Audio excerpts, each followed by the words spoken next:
Welcome, Loveline. With Adam Carolla and Dr. Drew. Would you sleep with sick women? I may be pregnant, but I'm still a man.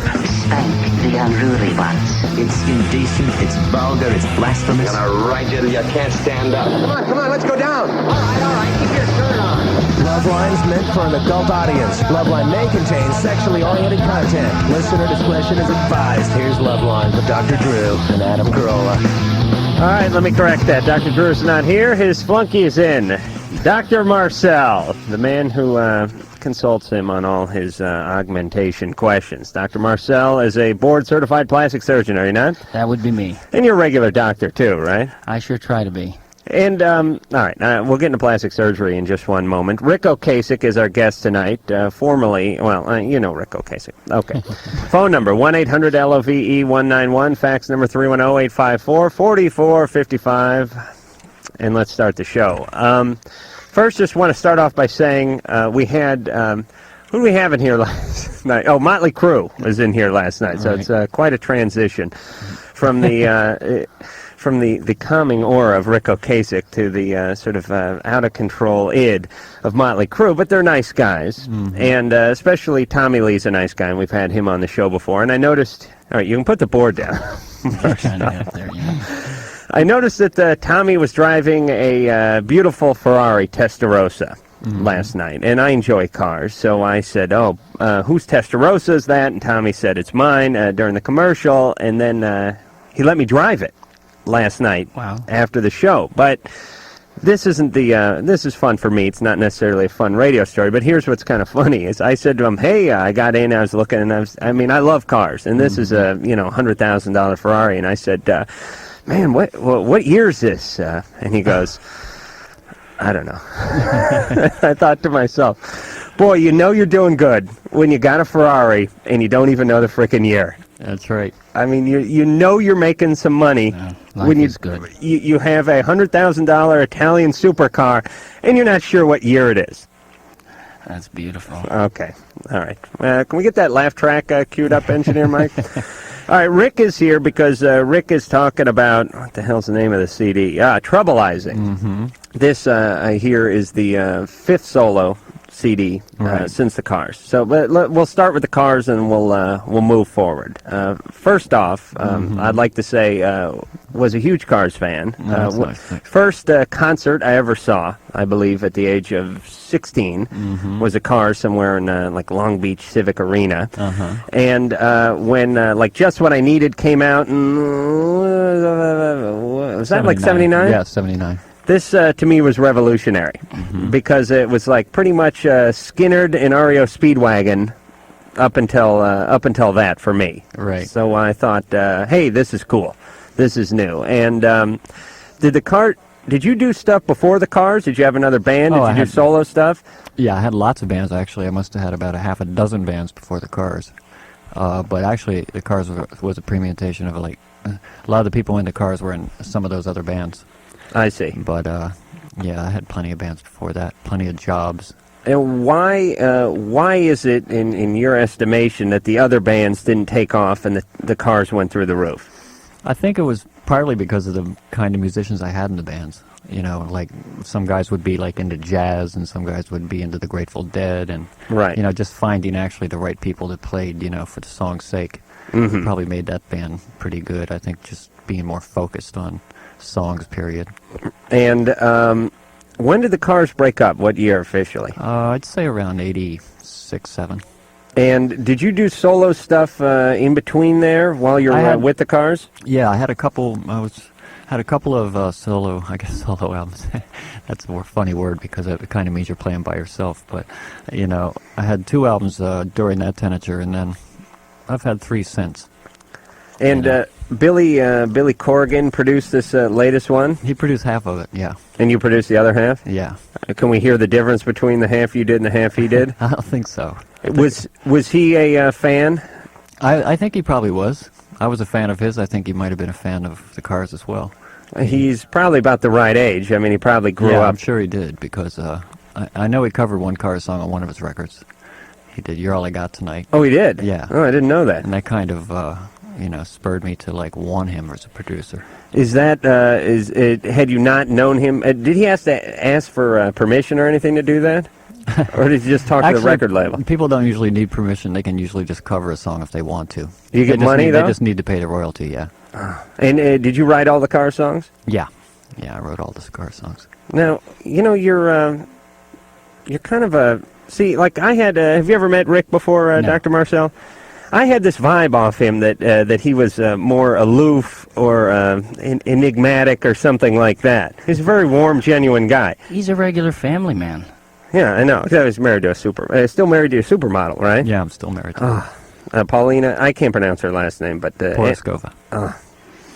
Have you seen her?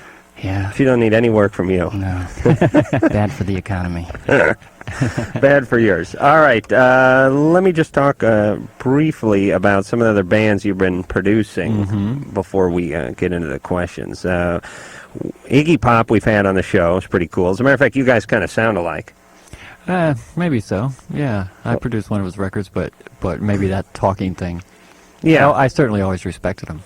Yeah, he's pretty cool. He's a real mellow guy, but when he gets on stage, he goes absolutely insane. Oh, he's a great performer. Yeah.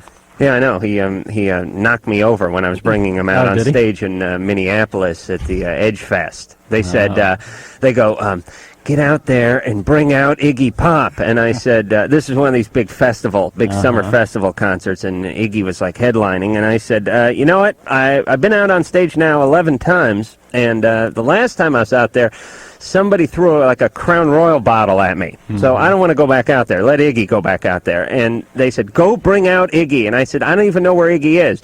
Go out there, bring out Iggy. And I came from one side of the stage, and Iggy came from the other side of the stage, and we collided at the microphone at the same time. And Iggy's like 130 pounds, but Bobcat's 100 pounds and could kick your ass. Yeah. And that's kind of the Iggy approach. Iggy's just a big ball of gristle. Yeah, he's a good muscle guy. Big shirtless ball of gristle, and he didn't, I don't think he knew who I was, and he just grabbed the mic and knocked me out of the way and went right into one of his songs. Pure adrenaline. He certainly does have it. So Weezer, we've had them in. I don't think we like them. Are they all a-holes? Are they hard to work with? No, they're all pretty nice guys. Yeah. Rivers is a good guy. He's a good thinking man. Yeah, all right. A lot of thinking. Iggy we like, though. Hole we haven't had on the show. Not a Surf I think we've had. These are the bands that Rick has produced. And D-Generation. Thought they're okay. I think they were drunk and eating candy. Does that sound like them? Sounds possible. Or maybe I'm thinking of Black Grape. No, D-Generation are New York guys. Yeah, exactly. A lot of attitude. I mean, they're banned. Yeah, right. Right. They got that. They didn't drop out of dental hygienist school or something to start a band. Right. Exactly. They don't go to Harvard. Right. Oh no, they would be immediately escorted off the campus. But Rivers does. Oh really? Oh yeah. Oh, and who do you know from? Did you do Bad Religion too? Yeah. Those are great guys. Yeah, I like those guys a lot. Now there's a guy who's pretty smart too. He's got a doctorate degree. Yeah, the whole band, Greg and the rest of the crew. Greg's a great talker. Real smart guys, real nice guys, real articulate guys. Not that Weezer though. Roman. Yeah. You're 18. You're on with Ric Ocasek. I had a couple of questions for Rick. Right. Okay. What did you think about the Smashing Pumpkins cover? And what do you think it was like to work with Billy? Well, I love the way I love the way he covered "You're All I Got Tonight." He stripped it down to basically nothing and sang over it. So it sounded a great alternative way to do it. Working with him was great. I actually wanted to work with him because I felt like he had like a lot of control over his situation. He was a songwriter. He was another band member, and so I actually was seeking that type of control because I guess usually I'm in control, but I thought it would be fun to see what somebody else might do with it. And he did a great job. Roman? Yeah, okay, because my friend Loopy and I are like really big fans of the Pumpkins, and we really want to get your CD, so. Wonderful. Well, he's singing on it. All right. It's called Troubleizing, and it's out September 9th? Yep, that's right. All right, so you got about, I don't know, what is that? A year. What year, 97? Yeah, what do you got, 2 months? Is that what that is, or about 1 month? About a month. I don't know where we are. I'm on my period. All right, Roman. All right. All right, very good, Marcel. Michelle? Yeah. Hey, you're 14. You're on Loveline with Ric Ocasek and Dr. Marcel filling in for Dr. Drew. Okay, hey, my problem is I'm 14 and I'm pregnant. I got pregnant maybe about a week ago. I figured out maybe about a week ago also, probably around the day after I figured out I was pregnant, that my boyfriend who got me pregnant was bisexual. And before I knew I was pregnant, me and some of my friends were doing some alcohol and some drugs. Mm-hmm. And I was wondering if maybe that would affect the birth of my child. And my boyfriend doesn't want anything to do with this baby because, I confronted him about his bisexual because I caught him French kissing a guy. Mm-hmm. And he got really pissed off and everything. And then my dad won't support me if I have this baby. Mm-hmm. And then if I have an abortion, my dad won't support me then, and he won't help pay for anything. Uh-huh. Okay. We all have to kill ourselves. That is the answer. You, me, Rick, Marcel, North America. Won't help pay for And Michelle? Yeah. What are you doing? Right now, nothing. All right, what's going on in the background? You screwing with the radio? No. Okay. You're 14. Yeah. How old's your boyfriend? He's 15. How's he bisexual at 15? I don't know. What's up with you? I mean, what's up with your family? Well, it's like my family's kind of messed up because my parents got divorced like when I was 2. Right. And then I've lived with my father, and my sister's like in a group home and all. Mm-hmm. So Where's your mom? I don't know. She's just been gone. Uh-huh. Okay, so, Michelle, you come from a pretty chaotic environment, right? Pretty much. Right. You listen to the show? Yeah. All right, so you're kind of on your way to more chaos, Yeah. right? I mean, you're 14, you're pregnant, your boyfriend's bisexual, your mom is God knows where, your sister's in a home. I mean, She does alcohol and drugs. You do alcohol and drugs. You're really on a slippery slope here, Michelle. Do you want to keep the child? Yes, I do. But it's like you do. Why? my dad won't support me or anything. Right. What about having the child and giving it up for adoption? I would rather keep the baby than not knowing where it's going, or I would rather keep the baby and raise it myself. But if you keep it, you kind of know where it's going, don't you?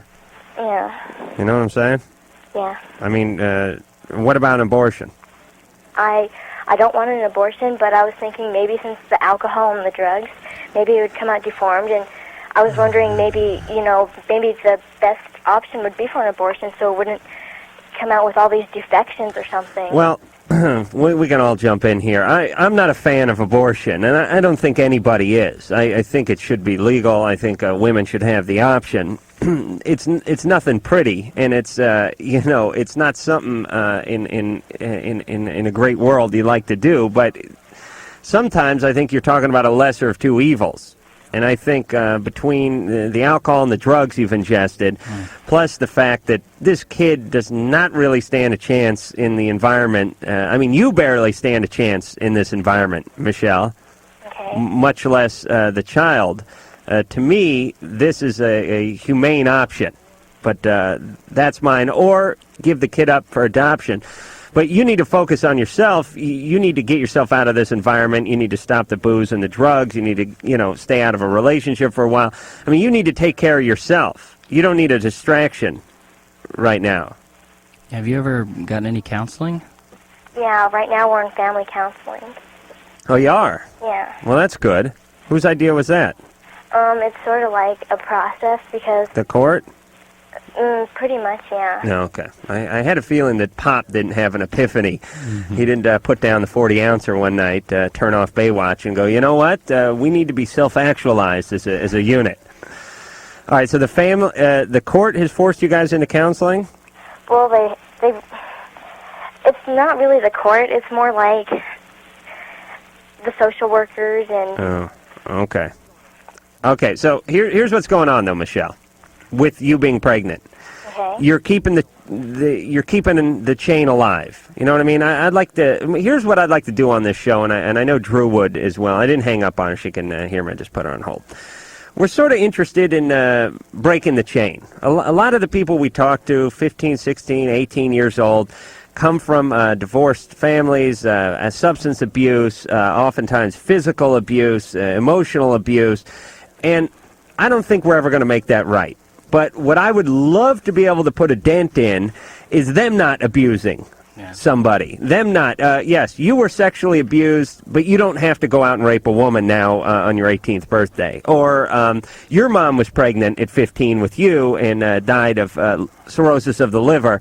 You don't have to be pregnant at 14 and have an alcohol problem. And, you know, I know that that goes against every fiber in a lot of people. I mean, there's absolutely no coincidence that she's 14, pregnant, drinking, and has a chaotic relationship. But if we can just, you know, get a little bit of, I mean, I think this is the only chance we have as a society. What do you think, Rick? Yeah, I kind of think that too. I mean, having a child is such a huge responsibility, and it takes so much time in your life that you'll barely have time to even like find work or, you know, just support yourself generally. And actually, I don't even think that at 14 years old you're actually even. You might think you're mature, but you're just definitely not mature enough to understand, like, how big life can be. So I think it's a form of abuse, in a way. Yeah. I mean, to raise a child with a 14-year-old mother and no father. Mm-hmm. I mean, certainly. it's tantamount to child abuse. It's not overt, but it's certainly in the big picture, I'd rather be raised by. I'd rather get spanked once in a while and have old mom and pop there. I mean, you're stacking the deck. Right. So, Michelle, you are at a sort of a fork in the road here. One side reads the usual route of the Michelle family, and the other is, hey, give the kid up for adoption, finish high school, get a little college education, get a career, get married, and start a sane family 10 years from now. Yeah. Understand why you're doing the things you're doing in your life. Right. It's and I wish we would talk about this more as a government and as a society. I mean, to me, this is, when you talk about crime or overpopulation or unemployment or the welfare state or whatever it is, whatever the big problem of the day is, crime, whatever, it all comes back to this. I mean, you know, Michelle's sister's in a home, and they have social workers coming over to the house. I mean, this is where all the resources are going. Mm-hmm. All right. Pick a happier call. Stephanie, 15. Yes. All right. I am 5'2", and I weigh 115 pounds, and I wear a D cup already. Mm-hmm. And I'm seriously thinking of having a breast reduction down to at least a C or maybe a B. You know, I just thought of this. I know it sounds nonsensical, but if I was a woman with a small breast, I would wear just a tremendous-sized D-cup bra anyway, just in case people ask, what size cup what's your cup? D. All right, thank you. That's what I want to engineer my... Right, but I mean, so many guys just look at me for my breast, and when I play sports, I mean, these sports bras are like no good. Well, one, it's probably very difficult for you to play sports. Marcel, you are a breast man. Go ahead. I mean, you do it for a living. Yeah, I do. So go ahead and tell her the ins and outs. Basically, large breasts are not all they're cracked up to be, as you'll find for most women that have large breasts. Most of them wish they were smaller because large breasts limit what you can wear, what you can do. And women with small breasts wish they were larger. Yeah, there's no happy medium, and that's actually what keeps a lot of plastic surgeons in business. Right. But from a health point of view, large breasts, especially on a small frame like you have, can give you chronic back pain, neck pain, can cause you a lot of, you get bra strap grooving. And, tell you the truth, at your age, having breasts your size, it can give you quite a complex about yourself because all the high school guys, all they're going to be looking at is about a foot below your nose. Right. But let me make this example. I wasn't using a specific one last night, but men are attracted to physicality. Let's face it. I mean, as much as we'd like to say we're not, and a guy like Rick over here, he's a smart guy, he's a poet, he's a photographer, he's an artist, he's a scholar, still hanging with a supermodel. He's no dummy. I mean, even guys who have their heads screwed on straight know enough to know, hey, listen, I love a beautiful woman. And this is what guys are attracted to. Now, I'm not saying that, like, Paulina doesn't have a beautiful mind either, but who cares? I mean, look at her. We love beauty, and it's a physical thing. And we don't have any problem as a society again using Paulina, is she's 6 foot tall, beautiful eyes, beautiful brown hair, beautiful legs, beautiful ass. You say this is a beautiful woman, and there's no problem with someone being attracted to that. Right. Again, all physical attributes, but it's sort of acceptable. But if a woman just has big breasts and a guy's attracted to that, he's a pig. And I would argue, why is a guy a pig if he likes big breasts as opposed to guys chasing the hot ass or the nice legs? I mean, it's just a physical part of a woman. I mean, you're 15, any 15, 16-year-old guy you're going after, I mean, they're all, who is going after you, they're all going after the, captain of the cheerleading squad or whatever. It's all about physical appearance. This is like one more reason for them to be attracted to you physically. What do you think of that argument? No, I mean, I think it has a lot of merit, but at that age, that's all they're going after. Right. Pure and simple. Okay. These large breasts. Do you think I should get the reduction? I'll tell you the truth. At your age, when did you start developing? Probably like, I know by 12 I was already into a B. Are you pretty stable with your size right now? Is it over the last 6 months or a year? Have you gotten continually bigger, or about what you are now? It's been like a little continuous growth over like a year. Yeah, if it's been fairly stable, this probably might not be a bad time for you to consider a breast reduction, only because one, I know that sounds... It really breaks my heart as a breast man. Yeah, but she'll feel better about herself. All right, but that doesn't make me feel better about myself. I mean, I love my breasts, but it's just I can't do as much. I can't wear, what I could wear if they were smaller. Out of all the operations that plastic surgeons do to the breast, reconstruction, augmentation, reduction, breast reduction probably has the highest percentage of satisfied patients, only because it satisfies so many things that they are looking for. Is there some sort of age requirement, though? I mean, you wouldn't do it on a 13-year-old, would you? Actually, some young women get what's called virginal hypertrophy, which is they get incredible development of their breasts, and it's almost a medical. I think I rented that, actually. Yeah. Really? Yeah. Oh. And so you can get at a young age. Unfortunately for them, because what's going on in their lives, their breasts keep developing. They might need a second breast reduction a few years down the road. Where are the what are the key breast growth years? Well, can usually because I go down to the junior high once in a while and do a little speaking, and I just want to know. I mean, is it like when you hit puberty, or? Yeah, it's usually around the time you hit puberty, so around 10, 11, something around there. And when do the breasts stop growing? Well, typically they stop growing or in late adolescence, but then when women get pregnant, some of them gain breast size and keep it. Other women lose breast size. Rick, are you a breast man? No, not particularly. I'm also skeptical about just having things like that done, period. I'm skeptical about people changing their bodies.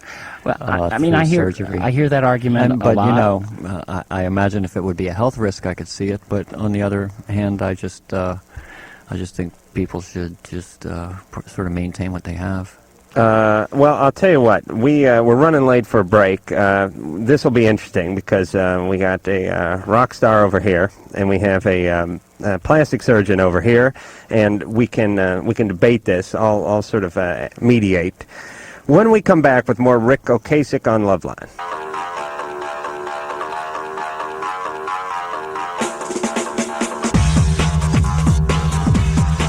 Hey, this is Iggy Pop, and you're listening to Loveline with Dr. Drew and Adam Carolla. Yes, it's Iggy Pop, and Ric Ocasek is here tonight. Dr. Marcel sitting in for Dr. Drew here on Loveline. Phone number 1-800-LOVE-191. Fax number 310-854-4455. And we'll get to the boob debate in just 1 second. But let me ask you a question, Rick, that I'm sure you get a lot. Ever thought about a Cars reunion? No, I never thought about it, and there won't be any. Are all the other? But thoughts I'm sure, whoever the drummer was on the Cars is looking to get back together. I mean, he wants to quit that job at the Hot Dog on a Stick and get back with the band. But I actually just wouldn't want to go back in time and recreate anything like that. Do you look at that as kind of sad? I mean, when you see other bands doing it, or do you just say that's their thing, but it's not my thing? Yeah, I kind of say it's their thing, but not mine. What are the other guys from the Cars doing? Well, actually, the keyboard player played on this record a little bit. Greg, he does a pretty good amount of music. Elliot, the guitar player, I think he plays with Creedence Clearwater on their tour. Oh, really? He's a musician on that. The drummer, actually, as you mentioned, is basically builds pretty good fine furniture. Did everyone make enough money that they can just sort of? I mean, did they buy their house and pay off their car and say, "Screw it, I'm going to build furniture now"? I think they probably have some income from from just classic rock, as it were, or right. just catalog sales of the cars. And I think that in their prime, they probably had certainly enough money to buy, homes and a small Volkswagen. Did you get, as you wrote most of the songs or all the songs? Yeah. So that means you get the lion's share of the money. That's right. Yeah. And how does it work? And you don't have to tell me, exact numbers or anything. Mm-hmm. But and forget about the cars. Let's just take any band. Right. And let's say there's a front man. He writes the songs, he sings the songs, and the rest of the guys play the instruments, and that's the band. Mm-hmm. When the money comes in, how does it break down percentage-wise?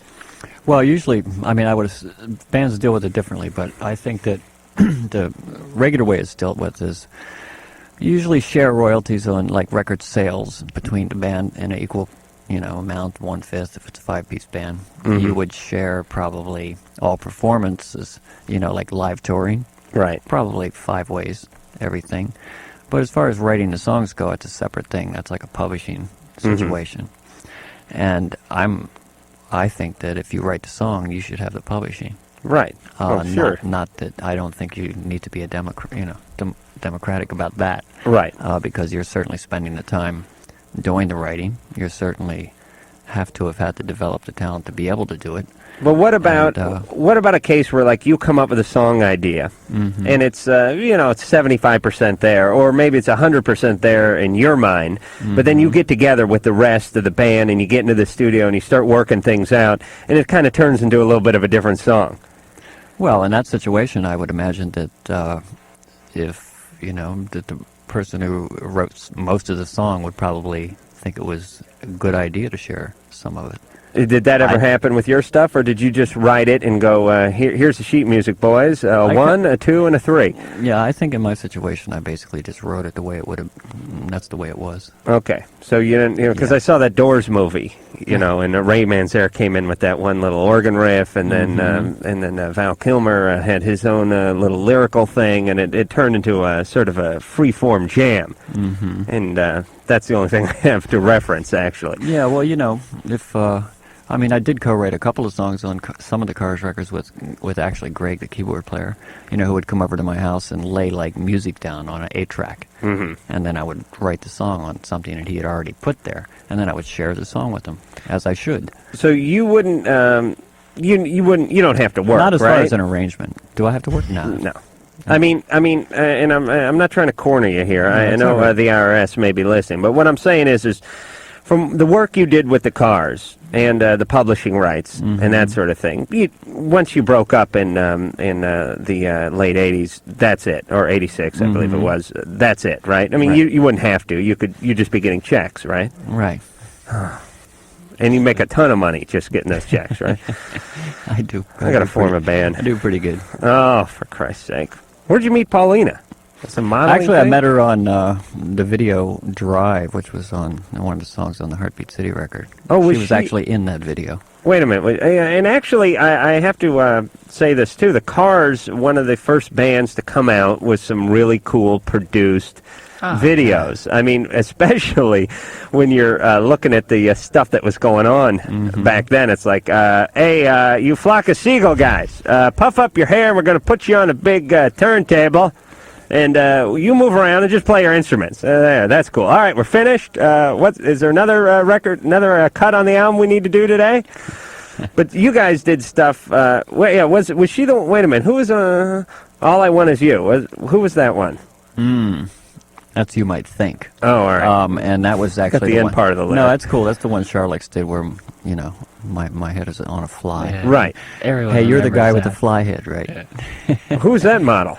Actually, she was a model that they actually hired who you know, was pretty good. Yeah, could have married her, too. Actually, she's married to a pretty top music writer, I think, at this point. One of the Rolling Stone writers or something. But, yeah, she was good in that video. Yeah, so whose idea was it, if it was any one person's idea, to say, hey, all these videos suck, let's do something cool? Well, we were certainly aware of it. You know, we wanted to do things different every time. We wanted to try to do different videos. We wanted them to be good. So, some were good, some were silly. And they were shot on film, weren't they? Usually, yeah. Whereas that wasn't really the call of the day back then. Well, I think it was the call of the day. People didn't use video much. They didn't? No. I thought all really. that. I thought all that earlier stuff was done with video. Maybe occasionally. I don't. Jesus, I it really think looked bad for film. I think most things were done on film. And you guys were smart in that you got real good-looking women to be in your videos. I don't know if anyone ever watches that, like, MTV Remembers or anything, but you see some of these things where it's like Journey, 1979, they're out on a pier and they're playing like an air guitar, and some chick comes bopping along the boardwalk, and you're thinking to yourself, whose sister's that? I mean, is this all they could get? They're doing a video, for Christ's sake. No one figured out, hey, let's put like legitimate models in videos early on. Now, of course, they're top-heavy with that. All right, so that's where you met Paulina. Mm-hmm. And she was a fan of the Cars? I don't think she even knew who the Cars were, actually, at that point in time. She was just over, and she'd only been in America for a year. I think she knew who I was from a solo record, and she recognized that my last name was Czech. And she was Czech as well. Right. And I think that was... Actually, when I met her for the first time for the video, she didn't even know that I was in the band The Cars. But she knew that she knew me from the video, but she didn't know I was in The Cars. But I think she's just saying that. I really do. Well, sounds pretty true. Whenever great-looking women get hooked up with real successful guys, they always claim they didn't know who they were. It's like, unless they're trying to sue them for some sort of sexual assault. She was pretty successful, in her own right, really. Yeah, I think. I mean, I'd say so. At that time. Understatement. Oh, All right. Adrian. Hi, Adam. Hey, you're 16. Yes, I'm 16 and I like a guy who's 52. We're not going out, but I'd like to. The potential is there, and a lot of people are telling me that to want a guy much older makes me either perverted or him perverted, and I don't think there's anything wrong with it.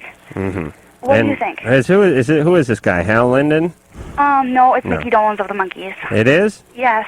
I've had the biggest crush on him for about a year. You know, I think he's kind of crazy, so you could probably get him. Thanks, Adam.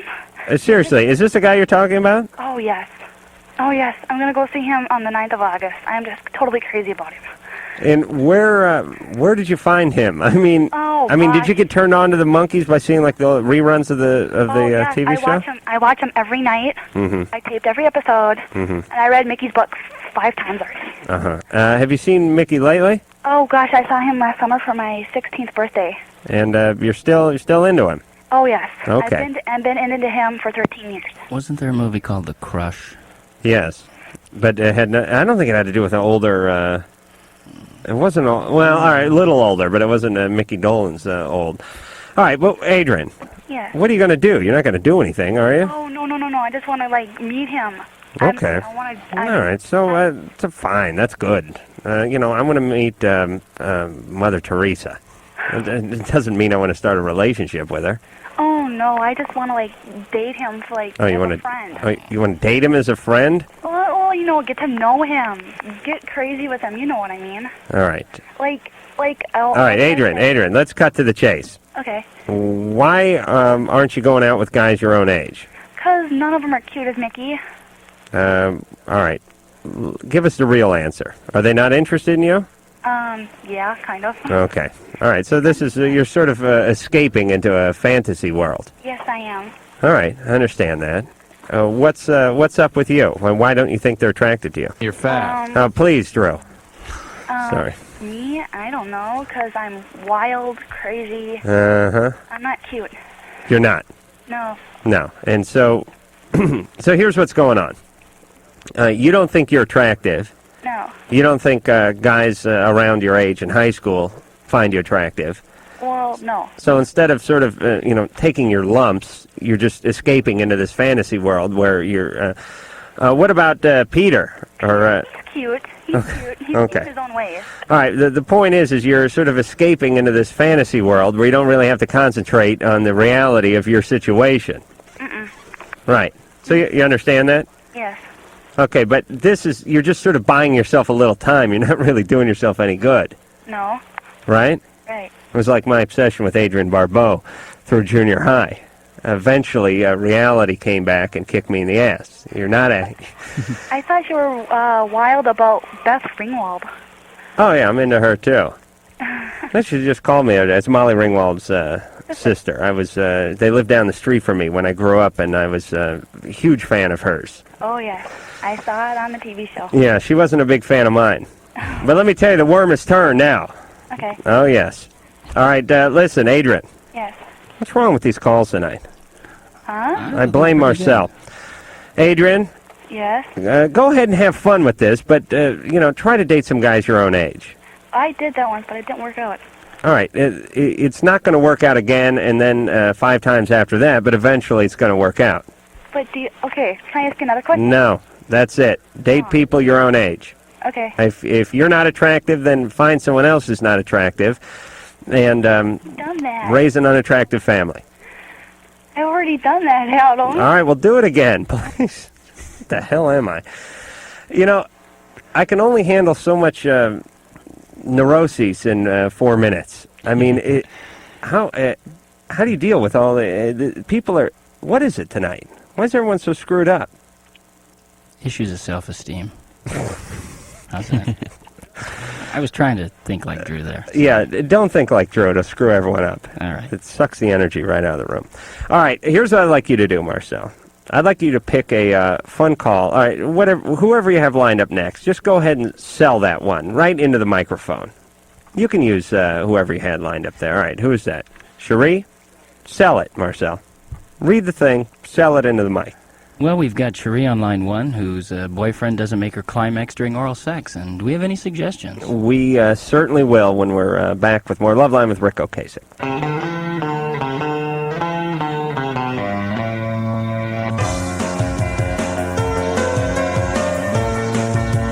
Yes, it is Loveline. I'm Adam Carolla. That is Dr. Marcel, and he is Ric Ocasek. Phone number, 1-800-LOVE-191. Fax number, 310-854-4455. Who's in tomorrow night? The Goo Goo Dolls. Oh, we had a good week this week. Kristen Johnson from the Big Blonde from Third Rock from the Sun was in here. Oh, Marcel, you missed them all. You got Rick. Sorry, Rick. You know the way I'm saying. Motley Crue was in here last night. That was fun. Rick tonight and Goo Goo Dolls tomorrow night. And producer Ann, who do we have coming up? You don't have to tell me, but we can just... go ahead and tell me. Bill Bellamy and Naked. And when's Blues Traveler coming on? Because I love those guys. The 25th of August. Okay. Perhaps I'll bring my saxophone back into the studio and jam down again with Big John Popper. It was quite a show. John with the harp, me with the tenor sax. It was really magic. I'll explain how the magic worked while we're playing the song, Rick. Hang On Tight is the name of the song we're going to listen to. Troubleizing is the name of Rick's newest solo effort. Not out yet. 9/9. It is out September 9th. And give it a listen. Hang On Tight from Ric Ocasek off of Troubleizing, again out 9/9. And that was, what's her name from Hole in the background? Melissa. Right. Yep. And the Hole is... 2 girls and... 3 girls. Oh, 3 girls. And like one guy's like a girl? No, he's like a guy. Is he? It's Eric, yeah. He's a fantastic guy. Okay. No. Let me ask you about your posture for just 1 second, Rick. Mm-hmm. I notice you're sitting... Rick is... how tall are you, Rick? 6'4". And you have Rick sitting, and these chairs aren't a whole lot of chair. I mean, it's just like a small desk chair is what we have here. And Rick has fit his entire 6'4" frame onto this chair, as if they're, like roaches on the floor or something. Mm-hmm. Are you into yoga or anything? No, actually, I don't even know why I sit like this. I find myself sitting like this, everywhere I sit. I think it's, I don't know, maybe I'm just limber. Doesn't hurt your nuts at all? No. Pretty good with that. It's a steel cup, though. And I'm guessing, I don't want to pry too much, but I'm guessing you're pretty good sexually because of your flexibility. Yeah, I can do lots of amazing tricks. Yeah, I'm not. If I even watch an Olympic floor routine, my nuts hurt. I am that unflexible. I mean, you ever see guys who, or actually women do this, where they'll sit down and they'll sit on their foot, or they'll just sit there and they'll be in sort of a quasi-lotus position. It's just hour upon hour. I don't think, not that there's anything abnormal about you, Rick. I just don't think guys normally are designed to do this. Well, I don't know. I think it's funny. I think some people do it and some people don't. Right. I've seen lots of people do it. In fact, people have commented to me, I sit like that too. Well, you should start really? some sort of support group or something. Have a club or something. Well, you have to The be. perchers. You have to be. You have to be rangy to be able to get away with it. I mean, you cannot be robust. No, I don't think so. Fat guys can't have too much in the way. Fat guys are very limited in how they can sit. They basically have to lie back and spread their legs. They can't do any of that. I got my knee in my ear, and I'm resting my cheek on my other kneecap.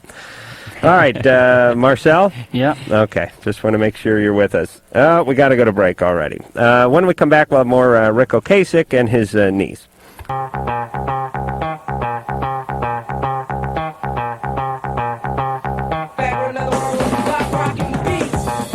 Hi, this is AJ from the Verve Pipe, and you're listening to Loveline with Adam Carolla and that sexy Dr. Drew.